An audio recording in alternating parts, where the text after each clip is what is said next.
इस foot pack को कभी भी मत लगवाना, वरना इंजन से लीक होना पक्का है। ऐसे देखो ना, बहुत ही बेकार लगता है, बहुत ही बेकार। हेलो एवरीबॉडी, मैं हूँ पुनीत, बिल्कुल झकास, और उम्मीद करता हूँ आप भी होंगे बिल्कुल झकास। यार मुझसे दूसरा सबसे ज़्यादा पूछा जाने वाला सवाल कि आपने अपनी गाड़ी में कौन कौन सी एक्सेसरीज लगवाई हैं और उनका क्या रिव्यू रहा है। एक्चुअली आपको थोड़ा सा शोर आ रहा हूँ क्योंकि मैं हाईवे किनारे हूँ। तो कौन कौन सी मैंने एक्सेसरीज लगवाई हैं और उनका क्या क्या फीडबैक रहा, रिव्यू रहा, कैसी चली, ये मैं आपको इस वीडियो में बताऊँगा। चलिए शुरू करते हैं। तो दोस्तों शुरू करते हैं सबसे पहले अपनी इस एक्सेसरीज से, जिसे हम कहते हैं बैकरेस्ट। बैकरेस्ट में आपको कहूँ तो बहुत स्टर्डी बैकरेस्ट है यार। ये प्लास्टिक का लगता है लेकिन बहुत स्टर्डी है, इससे आप गाड़ी खींच भी सकते हो। और बात करें इसकी तो इतना कुशन्ड है कि आप कितने भी स्पीड पर गाड़ी एक्सलेट कर लो, जरा सा भी पीछे बैठा हुआ बंदा हिलेगा नहीं, इतना कुशन्ड है। इवन मैं भी पीछे बैठा हूँ, काफ़ी हाई स्पीड पर एक्सलेट किया था और बहुत ज़बरदस्त मुझे इसमें प्रोडक्शन मिली। और लुक और फिनिश की आप बात करो तो यार रॉयल इनफील्ड, एक बात तो मानना पड़ेगा यार, बड़ा ज़बरदस्त काम किया है, बहुत ज़बरदस्त एक्सेसरीज बनाई है इस बार। हाँ वैसे मिलना थोड़ा सा डिफ़िकल्ट है। और प्राइस की बात करूँ तो ये लगभग अप्रॉक्स पड़ा है मुझे 5000 के समथिंग। देन नेक्स्ट एक्सेसरी आते हैं, ये हैं फुट पैक्स। इनकी आप बात करो तो ये फुट पैक्स काफ़ी स्टर्डी हैं और ये फ्रंट के लिए तो बहुत अच्छे हैं फुट पैक्स, बट यदि आप बैक पे लगवा रहे हो तो ये फुट पैक्स कभी मत लेना। क्यों? क्योंकि ये देखिए, ये इसमें स्प्रिंग मोशन है, लेकिन जो बैक के फुट पैक्स हैं मैंने इसलिए नहीं लगवाया क्योंकि उनमें स्प्रिंग मोशन नहीं आता। और सबसे बड़ी बुरी बात, ये फुट पैक यहाँ तो अच्छे हैं, आप गिरोगे तो ये इस तरह से बेंड हो जाएंगे, लेकिन बैक वाले वो पूरे टाइम चलते वक्त खड़ खड़ खड़ खड़ खड़ खड़ खड़ खड़ आवाज़ करते रहते हैं, जिसकी वजह से उन्हें लगवाना कभी भी मत लगवाइएगा रियर के इस टाइप के फुट पैक्स। अब बात करूं, ये है हैंडल बार प्लेट, बहुत ज़बरदस्त लगती है यार। ज़्यादा हाँ प्राइस बताना है भूल गया। इन फुट पैक्स की आपको प्राइस पड़ेगी 2650 रुपये लगभग। हाँ एक सेट आएगा इसमें। और इनकी मैं बात करूं तो ये आपको हैंडल बार देखने में बहुत ज़बरदस्त लगता है, इसके बिना तो यार क्या बताओ, हैंडल बहुत अजीब सा लगता है। ये भी ज़्यादा कॉस्टली नहीं है, हार्डली आई थिंक शायद 2000 के समथिंग ये पड़ता है, बट देखने में बहुत ज़बरदस्त लगता है। सबसे मेन अट्रैक्शन है इसका ये, यानी कि ये क्रैश गार्ड बहुत ज़बरदस्त है यार। ये क्रैश गार्ड, व्हाट टू से व्हाट नॉट टू से। आप फ्रंट से देखोगे ना तो गाड़ी बहुत ही ड्रास्टिक लुक देती है, बहुत ही ज़बरदस्त। आप ये देखो गाड़ी, ये है मेरा सबसे टॉप एंड में और स्टील क्रोम में, हाँ सॉरी क्रोम में है, तो बहुत ज़बरदस्त है। मीन्स गाड़ी गिर भी जाए ना तो पूरी गाड़ी को हैंडल कर सकता है। ये लगभग मुझे पड़ा है 5500 रुपये का, और सही बताऊँ ये अवेलेबल नहीं है। ये स्पेशली जो रॉयल इनफील्ड मथुरा की जो डीलरशिप है, उन्होंने मेरे लिए स्पेशली कहीं बाहर की डीलरशिप से मंगवाया था, ऑन रिक्वेस्ट ऑन डिमांड। तो मथुरा की जो रॉयल इनफील्ड की डीलरशिप है बहुत ज़बरदस्त है, मानना पड़ेगा, उनका काम काफ़ी अच्छा है।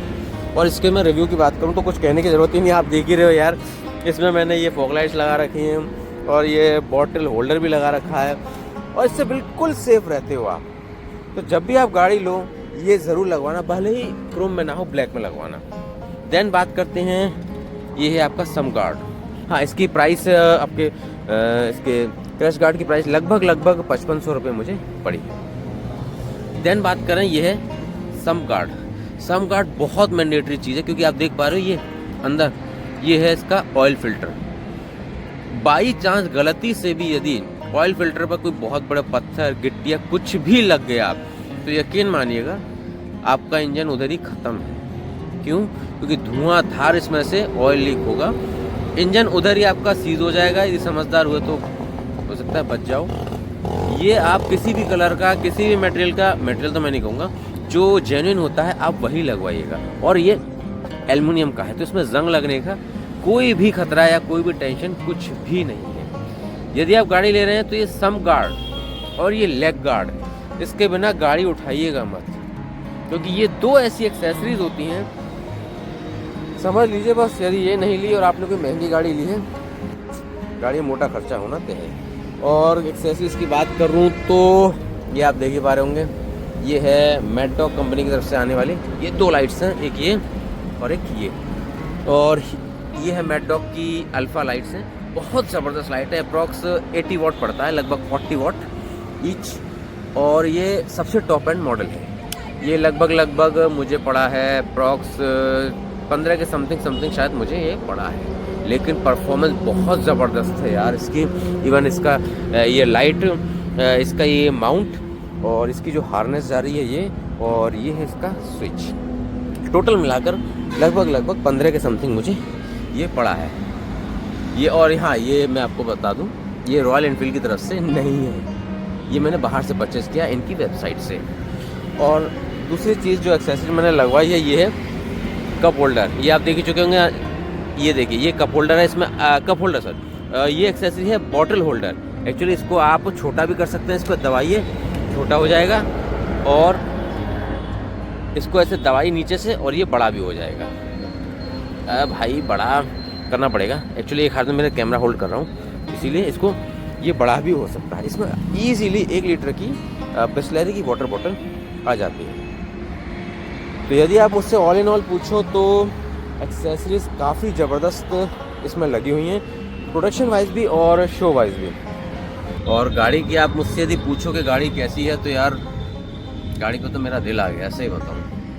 मैंने सोचा नहीं था कि रॉयल एनफील्ड भी ऐसी गाड़ी बना सकता है क्लासिक 500 यूज़ करने के बाद। और एक्सेसरीज भी बहुत ज़बरदस्त है। यदि आप ख़रीदना चाह रहे हो तो सेकंड थॉट मत लो, फर्स्ट थॉट में गाड़ी को निपटा दो, यानी कि ले लो, और लेने के बाद सीधा इसमें लगाओ क्रैश कार्ड और सम कार्ड। बट ध्यान रखना, मेरी गाड़ी 6 महीने के वेटिंग पीरियड के बाद आई है। मैंने जून में बुक कराई थी और ये गाड़ी आई है दिसंबर में। इस गाड़ी की इतनी हाई डिमांड होगी यार। तो ये था मेरी गाड़ी में लगी एक्सेसरीज का कुछ रिव्यू। आपको कैसा लगा वीडियो बताइएगा। वैसे गाड़ी तो माननी पड़ेगी बिल्कुल झकास, और एक्सेसरीज भी बिल्कुल झकास। और कोई आपकी डिमांड हो तो मुझे कमेंट सेक्शन में बताइएगा। और एक्सेसरीज कैसी लगी, कौन सी आपको एक्सेसरीज सबसे अच्छी लगी, ये मुझे कमेंट सेक्शन में बताइएगा। तब तक के लिए रहिए झकास।